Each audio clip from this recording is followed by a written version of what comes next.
Yo, what up, what up, what up?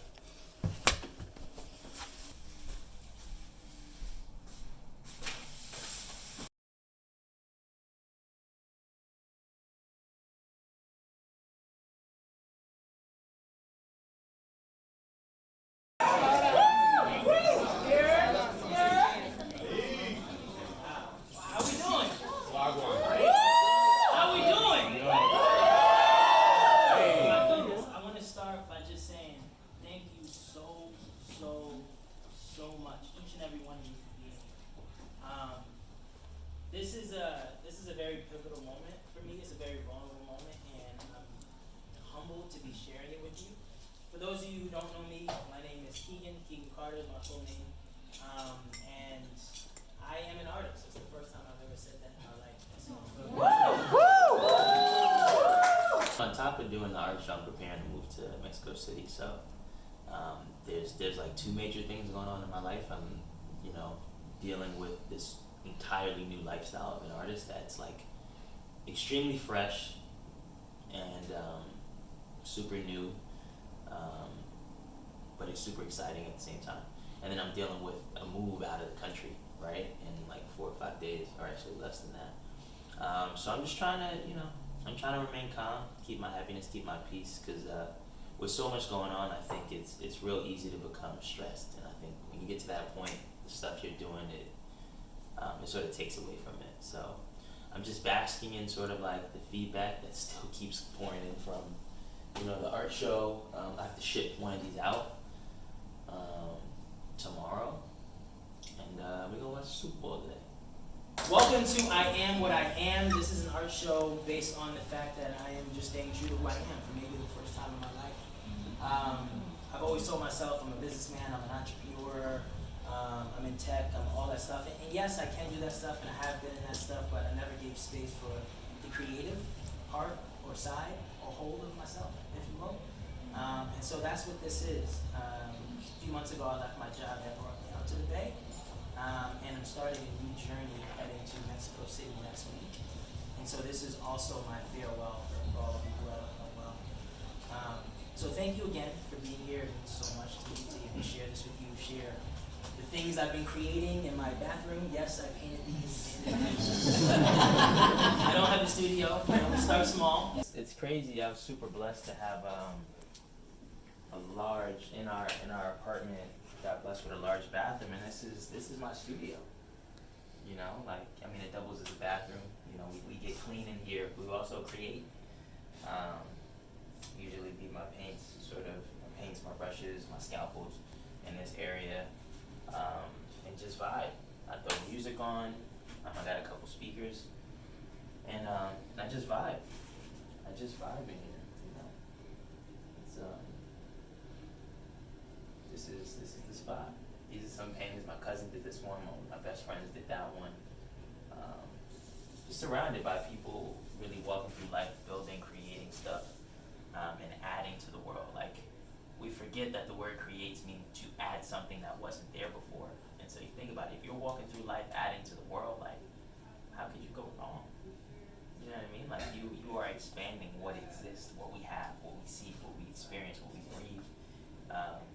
That's what it means to be a creator.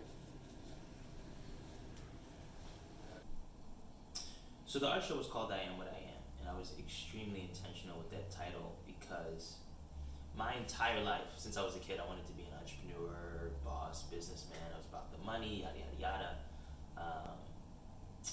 And I did that, right? Like, I was fortunate enough to go to a really good school. I got to explore like my sports passions.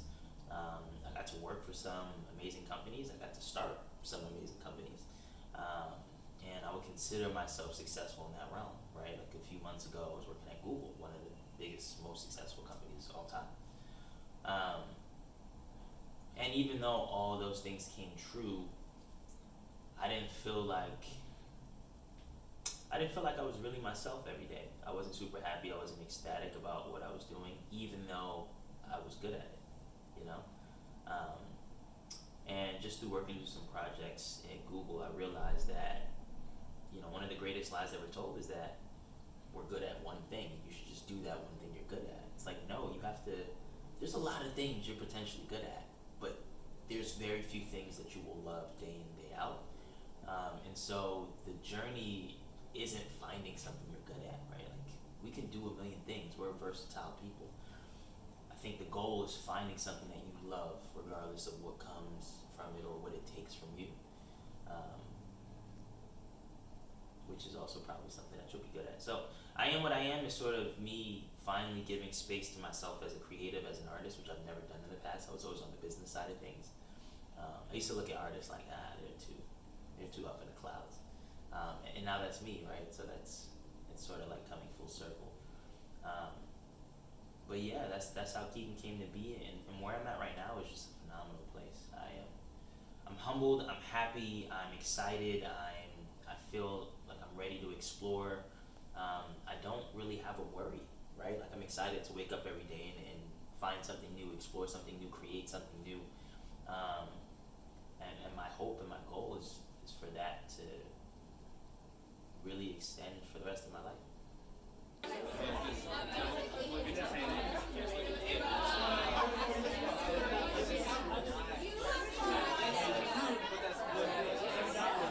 Mexico City is a new place, new community. How that came about, I knew that sometime over the past year I decided I wanted to live internationally next. Like, ultimately, my life is about becoming a world citizen, right? Like, trying different foods, learning languages, experiencing different cultures. Like, that's the best way to learn.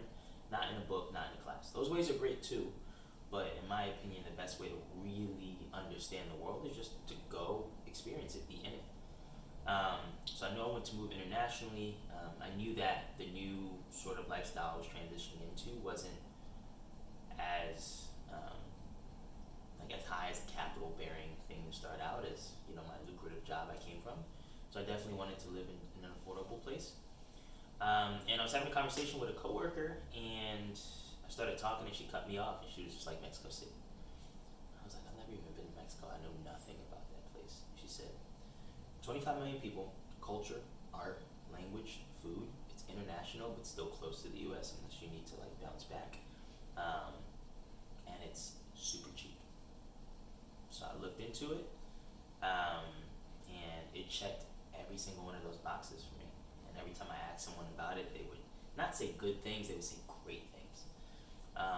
And it doesn't mean that I'm gonna have a phenomenal experience there, but that was enough for me to go, okay, that's the direction my journey is pointing in. Don't overthink it, and live your life, go with the flow. And so, got a place to stay at. My lease is ending here, and day by day, I've just been telling people, get connected to people, thinking about more things I can do. And it's actually crazy how it worked out.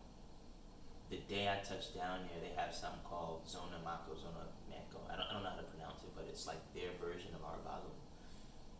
So my first few days in Mexico City is just going to be experiencing art from there, and I guess all over the world as well.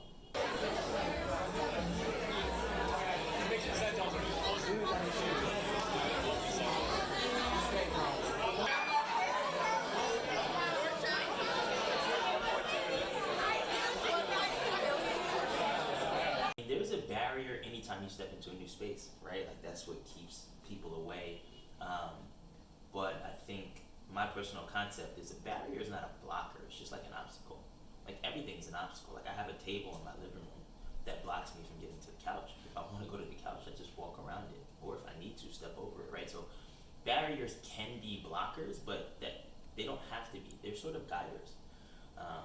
So yeah, what is a language barrier is really just language opportunity for me. So I'll learn Spanish.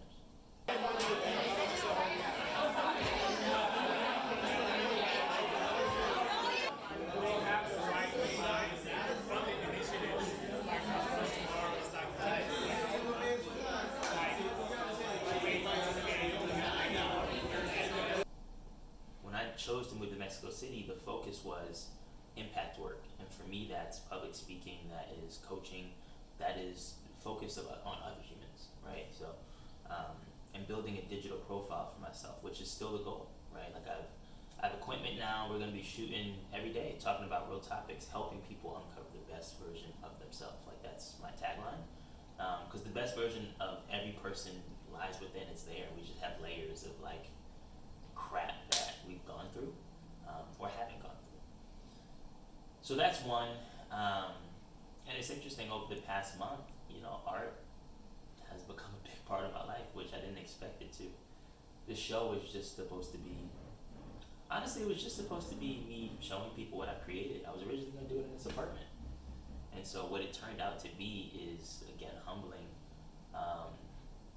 But yeah, we're absolutely going to do more art. And we're going to keep pushing that forward and keep creating. So I would say my new life, which is inclusive of Mexico City, will be sort of half impacting people, what I call impact work, digital content, public speaking, coaching, and half creating in the form of art and whatever way comes to me. Are you fulfilling your own dreams, or are you fulfilling other people's dreams?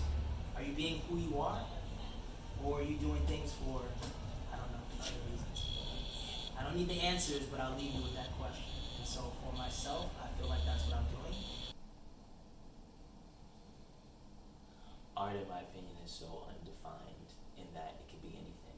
It could be a physical thing, it could not be physical, it could be a thought, it could be a song, an image, anything. It could be a person. People are art, and so if I was to define it, I would be limiting what art is. Sort of like an urbanized Garfield. We got a Jermaine Bravo during a real crazy time. Real crazy time. And I don't know if you remember hashtag Don't Shoot. That was during that time.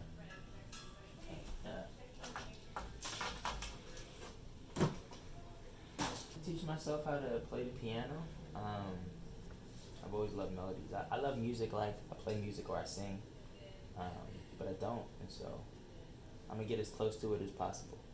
I don't know if I could change my voice, but I could definitely train these hands.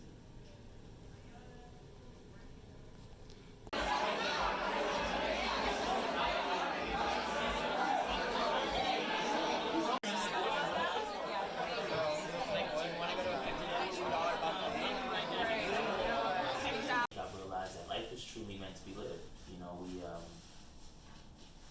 We had a terrible reminder that earlier this week, losing Kobe, started Gianna and like 7 of their friends and colleagues.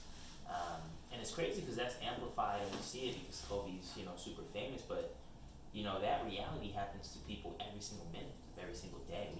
We don't see it, right? It's not amplified, it's not on TV.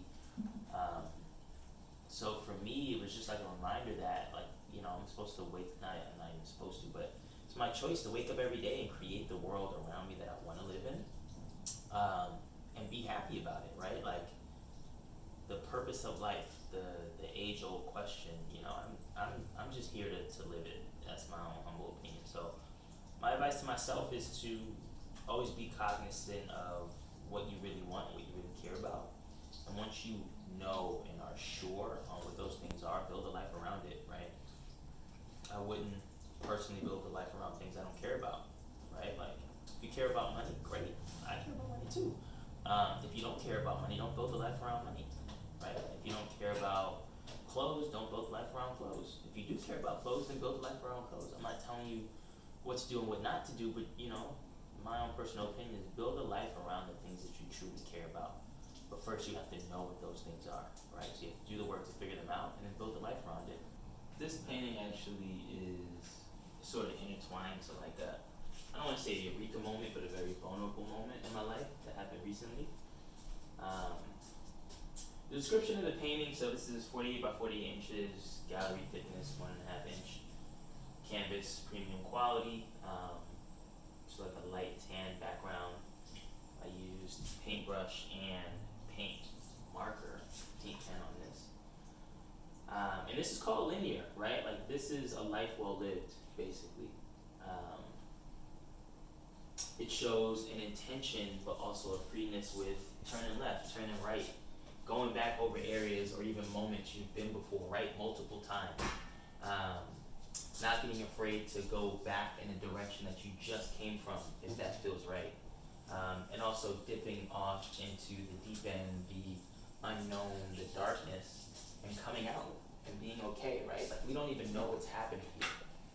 So a life well lived is all of this, and if you look closely, like it looks weird. You can analyze it, and you're like, I'm not really sure what's happening. But when you sort of take a step back and have that 30,000-foot view, this is what life looks like. So while we're so focused on like, oh, I can't do this, I just came from there, that's up close, too close, really, to see it. And I think the most interesting thing about this piece for me is that this line was created with one stroke. And that was meant to signify the fact that life is continuous.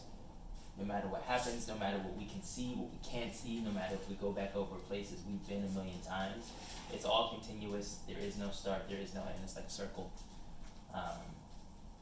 And this is just sort of like where I'm at, you know, living life not too focused on like, oh, if I'm going back in a different direction and things are gonna work out. I might even be in the unknown territory right now. I might.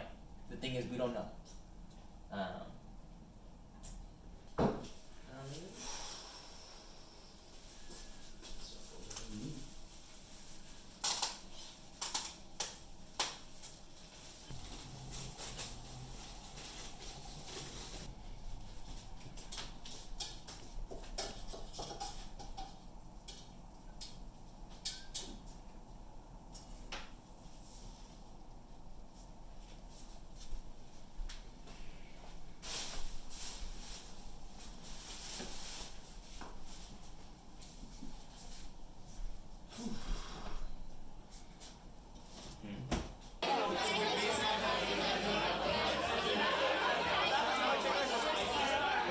This painting means a lot to me because it's like an ode to the culture. Like I grew up a sneakerhead. I had lots. I think I had like 100 pair of sneakers at one point. Terrible investment. Honestly, if I was better at business at that age, I'd probably be wealthy right now from the amount of shoes I had. But it's the way to express ourselves, right? Like the way we talk, the words we say expresses ourselves, but also the things we wear. It says something about us, whether we want it to or not. And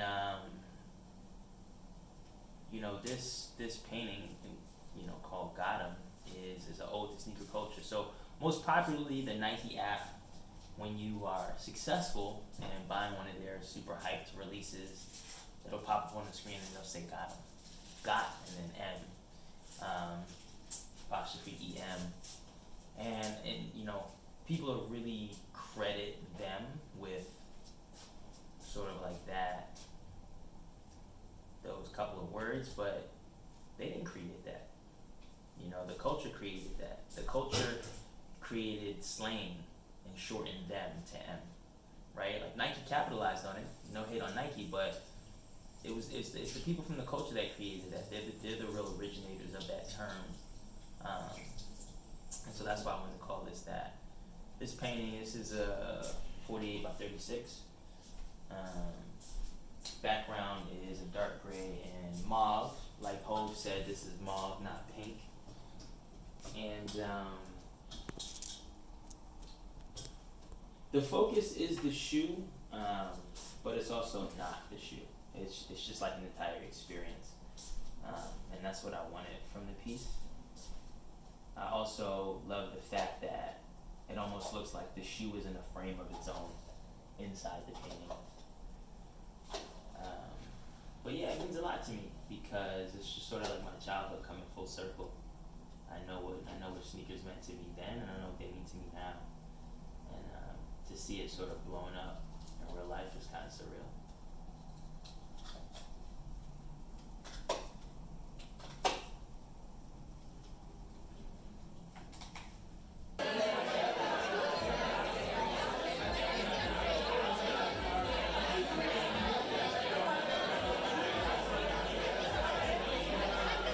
Have a glass, I'd like you to raise your glass.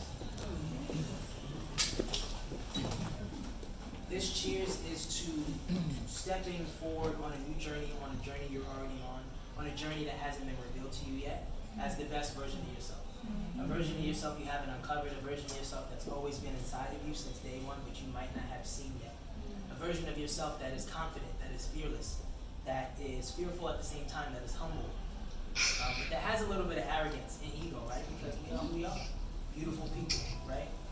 stepping forward in 2020 and beyond, doing everything we want to do no matter what. Can I get a chance to that? Yes. Thank you all for coming. I'm so happy you're here, and I hope you love the art.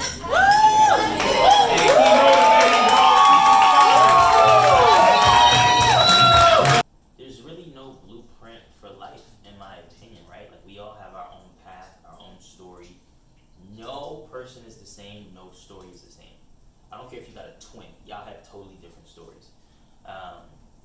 So we look to others for inspiration and guidance, but not solution or answer, right? Because they can only tell us from their perspective, from their story. So sort of tying in that first part of, waking up and creating the life around you. Life is just made up of choices, and the choices you make will dictate what happens in your life, without not including outside factors. So, when we look out into the world, we look for inspiration, and we look to experience things, and just know that, like, there's only one blueprint for your life, and it's the one you create. How do I feel?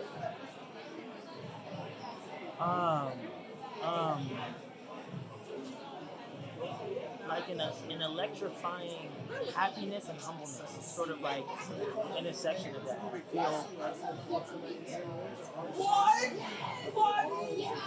I feel. It feels surreal, because you almost don't expect life to be this way all the time.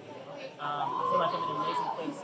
I feel like it can't be real. It feels like a dream, right? But I also have the conscious understanding that this is my life, and this is what I'm choosing. So the intersection of electric happiness and electric humbleness.